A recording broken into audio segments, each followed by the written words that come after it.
एक जण म्हणला आपला हातच कोणी धरीत नाही, तो भर काय तो हात धरून त्याचा अंग भरीन का? तो कशाला येडा आहे का? त्याच्या गोळ्या संपल्यात का? हत्तीच्या डोसक्यावर चिमणी बसली बापू, चिमणी बसली हत्तीच्या डोसक्यावर, आणि चिमणी बसली हत्ती असंच. त्या हत्तीला गुदगुल्या तरी होत असत्या का तिच्या पायाने? मला सांगा बरं, चिमणीच्या पायाने गुदगुल्या तरी होत्या का? पण पुढे गेल्या असेच 9-10 कुत्रे होते, म्हणजे न पाळलेले. लय गावात न पाळलेली कुत्रे इथं. बापा बापा, वाट्यावर बसून कोणाचे धुणे धुणार? मी कुत्रे म्हणालो, कुत्रे. तुम्ही असं काय अंगाव घेऊ नका. लय लय इचकिनार काय काय करीती पातकाची धुणी, करीती पातकाची धुणी, करीती पातकाची धुणी, करीती पातकाची धुणी. मोल न घेता साबणी, मोल न घेता साबणी, करीती पातकाची धुणी, करीती पातकाची धुणी. वा वा वा वा वा. मोल न घेता साबणी, पैसे नाही आणि साबण नाही, फुकटच दुसऱ्याचं इचकितो. त्याचं सोयाबीन इच केलं, मग तू जोगवा देणार आहेस का त्याला? नाही औंधा काहीच नाही त्याला कापूस. बाबा हरभऱ्याला तो त्याच्या लयच मर लागली,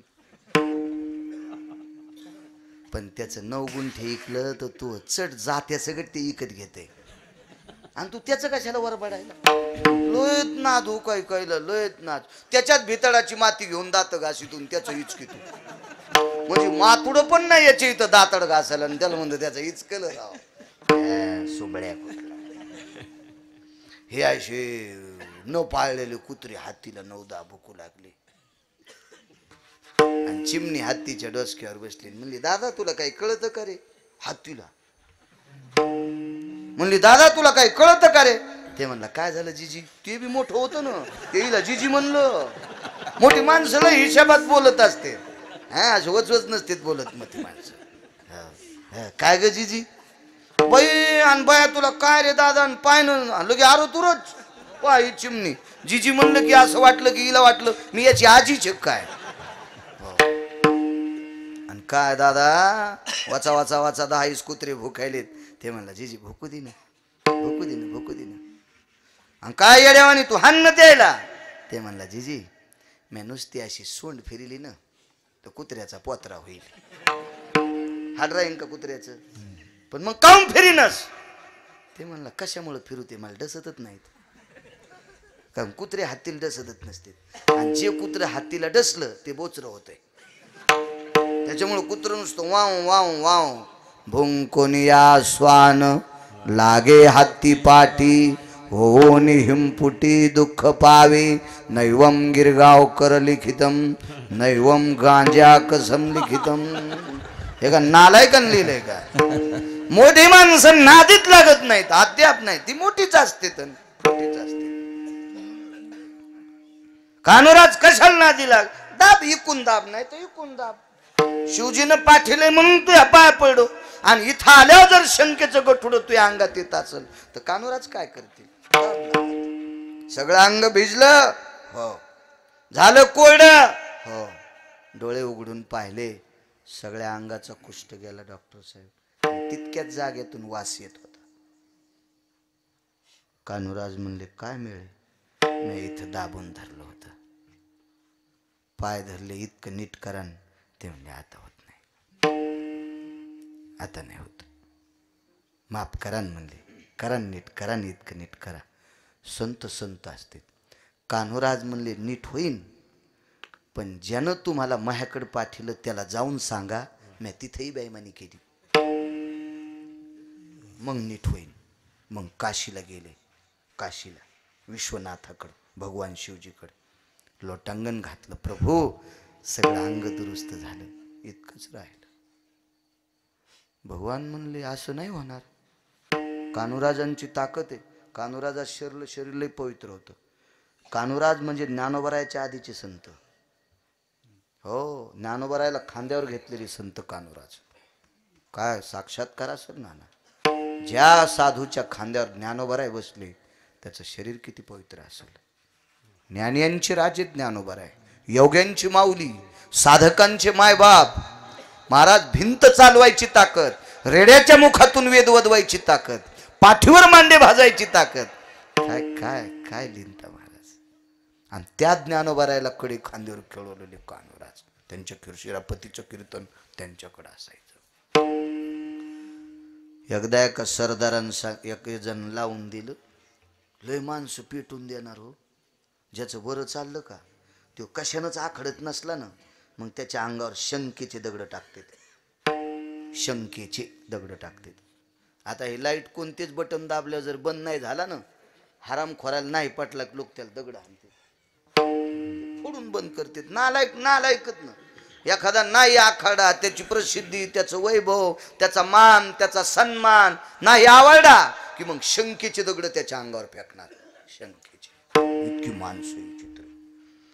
त्या सरदाराला सांगितलं कान्होराजाकडे परिचय. घोड्यावर बसून 700 वर्षापूर्वीचा सरदार काय असेल ह्या आयटीत घोड्यावर बसून आलं. 3.5 किलोची तलवार. कान्होराज जी आपके पास परिस है? कान्होराज म्हणले परिस नाही माझ्याकडे, मीच परिस आहे. मीच. ते का मोठी माणूस ते काय अशी कोणाला भेट असतील का गायला गुंग्यायला टोकाला गेले ते दाखित नसतील. आणि वेळ आल्यावर कोणाच्या बापाला यमाच्या थुत्रीत आणायची ताकद.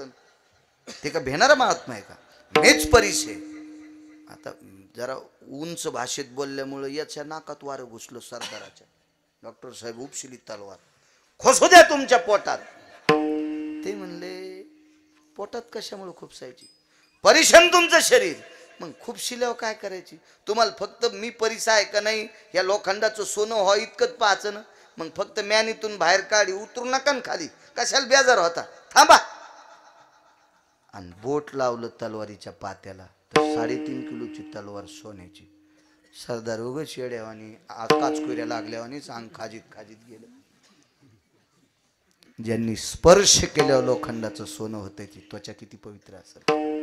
तर कुष्ठ दूर करायला काय झालं असेल. गेले आणि शिवजीला सांगितलं, शिवजी माझ्या पोटात बेईमानी आली. मग पाय नाही पडलो म्हणले. दुरुस्तीचं काय ते काहीच नाही म्हणले. फक्त शिवजीला जाऊन सांगा मह चुकलं. प्रांजळपणानं अपराध सांगितल्याबरोबर ते दुःख निघून गेलं. दृष्टांत संपला. माणसात ताकद आहे नाही, ही संतात ताकद आहे. काय योग्यता असेल. महाराज काशी विश्वनाथ जे करू शकत नाहीत ते कान्होराज करतात. ही महाराष्ट्रातल्या संतांची ताकद आहे. म्हणून मालक पहिल्या कडव्यात म्हणतात, काय वानू आता नपुरे इवानी, काय वानू आता नपुरे इवानी, काय वानू आता नपुरे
आपल्या घरी एखादी बाई पिठाला आली तर डब्यात 8 खुपसून पीठ द्यायचं नाही.